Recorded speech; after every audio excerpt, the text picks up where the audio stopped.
Hello friends, welcome to our class. In the video la நம்ம 6th யூனிட்ல exercise 6.3 question number 1 2 அதுக்கு முன்னாடி angle between two lines so அப்ப phi is equal to tan inverse of m2 minus m1 divided by 1 plus m2 into m1. இப்போ சில condition கொஞ்சம் பார்த்துக்கலாம்.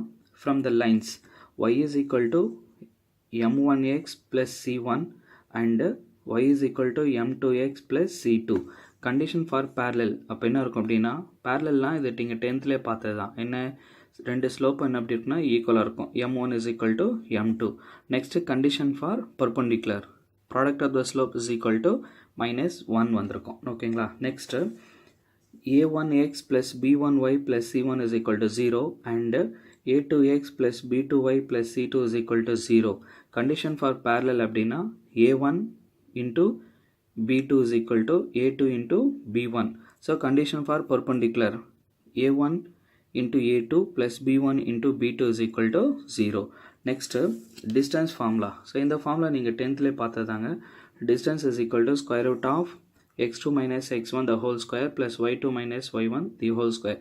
இது வந்து நீங்கள் மாற்றியுமே யூஸ் பண்ணிக்கலாம். எப்படின்னா x1 minus x2 the whole square plus y1 minus y2 the whole square. So ரெண்டுமே சேமாக தான் ஆன்சர் வராங்க. ஓகே.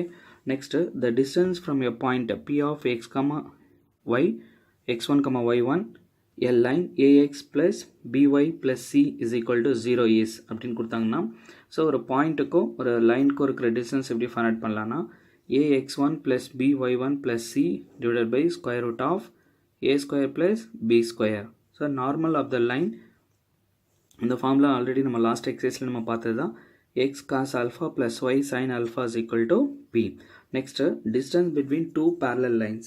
அப்போ இங்கே பாருங்கள் a1x plus b1y plus c1 is equal to 0 and a1x plus b1y plus c2 is equal to 0. So இங்கே என்ன difference அப்படின்னு பார்த்தீங்கன்னா இங்கே எக்ஸோட xy கோஎஃபிஷியன்ட் வந்து சேமாக இருக்கணும், ஒன்லி ஜஸ்ட் கான்ஸ்டன்ட் மட்டும்தாங்க வேரி ஆகணும். ஓகேங்களா.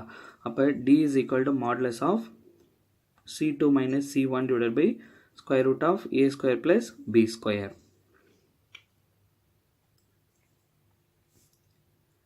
Next exercise 6.3 first problem.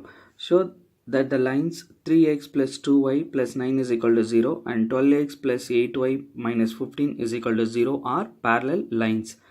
So the slope of the line, straight line in the slope find out பண்ணதுன formula m1. அப்போ first line இந்த slope m1 is equal to minus coefficient of x divided by coefficient of y which is equal to minus 3 by 2. Next second line இந்த slope எடுத்தோம்னா slope of 12x plus 8y minus 15 is equal to 0. அப்போ m2 is equal to என்ன இருக்கும் minus 3 by 2. அப்போ m1 m2 எப்படி இருக்கு ஈக்குவலாக இருக்கிறதுனால the lines are parallel. Okay, next question number 2 பாருங்க. Find the equation of the straight line parallel to 5x minus 4y plus 3 is equal to 0 and having x intercept is 3 அப்படின்னு கொடுத்துருக்குறாங்க. ஓகேங்களா. So இது இந்த parallel perpendicular எல்லாமே நீங்கள் 10thல discuss பண்ணதாங்க.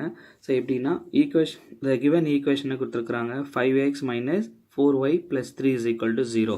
So parallel அப்படின்னா எக்ஸோட கோஎஃபிஷியன்ட்டோ ஒய்யோட கோஎஃபிஷியன்ட் ஆகாது, சேஞ்ச் ஆகாது, ஜஸ்ட் இந்த கான்ஸ்டன்ட் மட்டும்தான் சேஞ்ச் ஆகும். அப்போ any line parallel to this 5x minus 4y plus k is equal to 0 இது மட்டும் தான் சேஞ்ச் ஆகும், கான்ஸ்டன்ட் மட்டும் தாங்க சேஞ்ச் ஆகும்.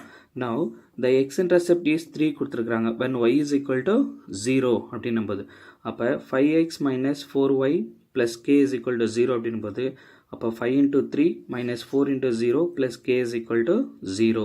அப்போ இங்கே ரீப்ளேஸ் பண்ணோம்னா 15 plus k is equal to 0. அப்போ k is equal to 15.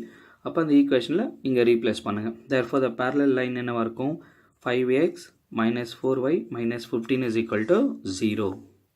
Okay friends, thank you for watching this video. இந்த கிளாஸ் உங்களுக்கு பிடிச்சிருந்தா லைக் பண்ணுங்கள், உங்கள் ஃப்ரெண்ட்ஸ்க்கு ஷேர் பண்ணுங்கள், மறக்காமல் எங்கள் சேனலை சப்ஸ்கிரைப் பண்ணுங்கள். Have a great time.